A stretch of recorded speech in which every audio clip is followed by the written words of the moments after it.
পাখির বাসা বেঁধেছে ঠিক এই জায়গায়।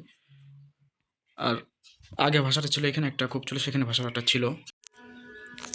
আসসালামু আলাইকুম রহমতুল্লাহ, আশা করি সকলে ভালো আছেন। একে এগ্রোর পক্ষ থেকে আরেকটি নতুন ভিডিও নিয়ে হাজির হলাম।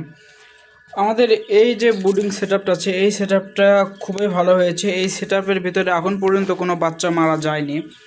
কোয়েল পাখির বাচ্চা এবং মুরগির বাচ্চা একসঙ্গে রেখেছি, এখন পর্যন্ত কোনো সমস্যাই হয়নি।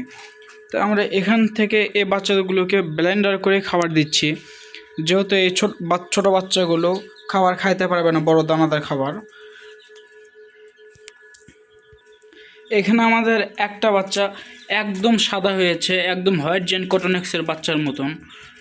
তো ওই বাচ্চাটা কোনো স্পট নেই, ব্ল্যাক স্পট একটাও নেই, পুরোটাই সাদা, ঠিক একদম হোয়াইট জেন কটনেক্সের বাচ্চা যেরকম হয়।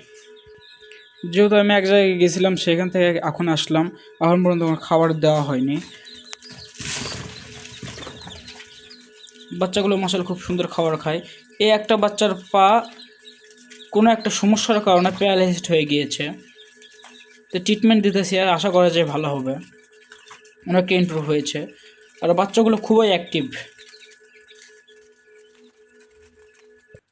আমাদের ওই বাচ্চাগুলো ব্রুডিং কমপ্লিট হয়ে যাওয়ার পর আমরা এই উপরে বাচ্চাগুলোকে রাখবো। উপরে আমাদের পুরোটা শুকিয়ে গিয়েছে।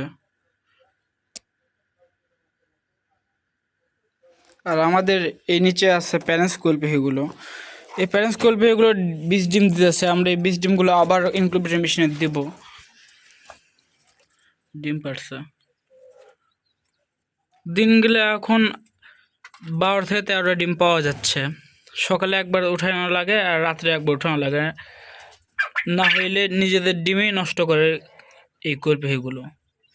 যেহেতু এখানে ছেলে কোয়েল পাখি বেশি, সে কারণে ডিমগুলোকে নিজেরাই খেয়ে ফেলে। সকাল সকাল ঘুম থেকে উঠে যদি এমন দৃশ্য দেখা যায় তাহলে তো মনে ভালো হয়ে যায়।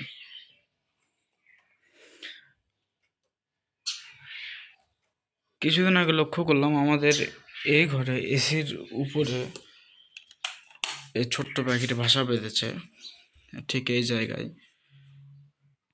আর আগে ভাষাটা ছিল এখানে একটা কূপ ছিল, সেখানে ভাষাটা ছিল, এখানে বাচ্চা উঠাই ছিল। কিন্তু আজকে সকালে ঘুম থেকে উঠে দেখি এইখানে যে ভাষা করছে, এই ভাষাতেও একটা ডিমের খোসলা নিয়ে যাচ্ছে।